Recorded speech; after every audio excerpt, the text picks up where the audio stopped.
Welcome all. Today we're going to look at the basics of the game of bridge, enjoyed by millions of people worldwide. One of the attractions of the game is that there are sites you can play free of charge and can learn the game at the same time, so it doesn't cost you anything to take up a magnificent hobby. As you possibly know, bridge is a game played with 52 cards in 4 suits: spades, hearts, diamonds and clubs, and they rank going downwards: ace, king, queen, jack, 10, 9, 8, 7, 6, 5, 4, 3, 2, as in very many games, I'm sure. There's a significance in that the spades outranks the hearts and the diamonds and the clubs, but only in half of the game, which is the bidding. So bridge is composed of 2 parts, the bidding and the play. Today we're going to look at the play, which might seem like going in the wrong order, but it's not really, because the bidding is where you announce how many tricks you think you can make. So at the start of procedure, you have to have a shuffle and a deal, and that's what we're going to have now. So one person is selected as the dealer, usually by turning over cards, 1 card each, and the highest is the dealer. And this is often used to decide who the partners are if it isn't an organised competition. So the 2 highest might play together and the 2 lowest play together. And the etiquette of the game is that there's a cut before the deal, and after the deal the players look at their cards and sort them into the order that we saw a little earlier: spades, hearts, diamonds and clubs. It's a partnership game, so that these 2 players, known generally as north-south, play against these 2 generally known as east-west. And that's just because of the way it's displayed in books and articles, with the north and south in the vertical and east-west horizontal. So the opening bid is made by the dealer, and an opening bid has to be selected from a bidding box. It can be spoken, but nowadays it's almost entirely bidding boxes, because people can speak in different ways and give different information. Using a bidding box avoids that. It's supposed to be an ethical game, like snooker really, in a way, and you try to avoid giving unfair information to your partner. In this example, South bid 1 no trump. The next person passed.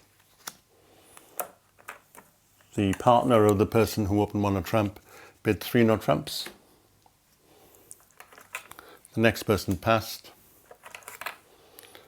The person who bid 1 no trump passed, and this person passed. Once 3 people pass in a row, that's the end of the auction, and the contract has been reached. The contract is the final call, which is 3 no trumps here. What does 3 no trumps mean? Well, it's an announcement that you think you can make 9 tricks in no trumps. Why 9? You add 6 to the number on the card. A little bit antiquated, but that's the way that the game has proceeded. You have to add 6, which is the minimum number that you can call. 7 is the minimum number you can call. So 9 tricks are being contracted for here, and the next stage has to be the opening lead. Bridge is different to whist in that one of the 2 players is known as the dummy, and that's the partner of the declarer. And the declarer is the one who made the first bid in the suit named, which in this case is no trumps. So South is the declarer, the person sitting here, and North will be the dummy, called le mort in French, because the dead one takes no further part in the play. So it's an unusual game in that both sides can see 26 cards of the opponent. The declarer can see 26 cards, and the opponents can see 26 cards, including 13 of the opponents. So the bidding cards are put away.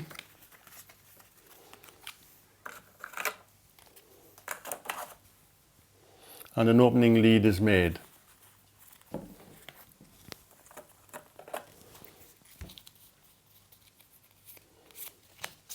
And at this point, the dummy is placed face up after the opening lead has been made. Okay, the opening lead has been made and West has led the ace, the 4 of spades, because that was his longest suit. And the declarer now looks at the dummy and looks at his own hand without displaying it to the opponents, of course, but we'll put it face up for the purposes of this instructional video. So declarer now counts how many tricks he thinks he can make, and in the club suit, the declarer thinks he can make the ace, the king, the queen, the jack and the 10. Don't forget there's no trumps and there's no higher cards than those, so declarer is pretty certain that that's the case. In diamonds, only the ace and the king will win tricks for sure. After that, the opponents have the queen and the jack. In hearts, there's no certain tricks because there's no ace, but after playing a heart, declarer will win the 2 of the king, queen and jack. The opponents will get 1 of them, declarer will get 2. And in the spade suit, declarer hasn't got any spade tricks, but if the opponents keep playing them, the ace and the king will leave declarer with the queen of spades, so declarer will get 1. So there's potentially 10 tricks. So let's see how the play develops. So declarer plays the second card from dummy. The partner of the opening leader plays his card, which is the king, and declarer plays the 8. So the person who wins the trick plays to the next one. So the king of spades wins, and this person plays back another spade. Declarer plays the queen or the jack. It doesn't matter when you've got 2 equal touching cards. The defender wins the ace of spades, and the defense win that trick as well. Put a second trick to the defender. The defender plays the 3 of spades. Declarer looks to see which card is least useful. There's no trumps, he can't trump it. And he throws away the diamond because that's the suit that he's not necessarily going to win a trick with. Whereas in the clubs, he is going to win a trick with the five rounds of clubs. Don't forget, he has to always follow, so he wouldn't be able to win the ace, king, queen, jack, 10 unless he had 5 cards in the dummy. The defender plays the 5 of spades, and declarer wins the jack of spades. So declarer could play out the clubs and hope the opponents discard, but declarer decides to play the 5 of hearts to get his 2 tricks in hearts set up. The opponent plays the 3, declarer plays the jack, and the defender wins the ace of hearts. Now, if he's had another spade, he would play it because he knows that his partner led the spades in his partner's best suit, but he doesn't. He decides to just play back a heart. Declarer plays the 9. The defender plays the 7 because the king is definitely going to win. And now that's declarer's second trick. Declarer plays a club, guaranteed to win the ace in no trumps. In no trumps, aces always win the trick if they're played in the suit that's led. And now declarer plays the queen of hearts, the 4, throws away the 9 of diamonds, which is not going to win a trick, and defender plays the heart. So the 9 of diamonds isn't a trump, so it's the queen of hearts that wins the trick.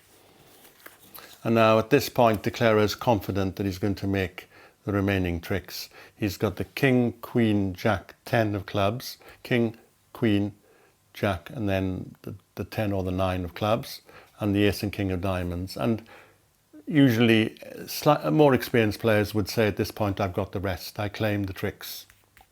So the declarer is going to make 4 club tricks and 2 diamond tricks, and there's 6 tricks left. So that would have been a contract. The declarer would make 10 tricks, the 4 that he's already won and the 6 that he claimed. And that's a successful contract. So you've seen your first contract at Contract Bridge, and I hope that stimulated your interest to learn more. If you wanted to sort of really learn, you could see where play through the video again and see where the defenders could have done better, because we'll look at that at a later lesson. But the defense did make a mistake there and they could have done better. Okay, thank you all. Look forward to seeing you at the next instructional video, and really good to go through that with you.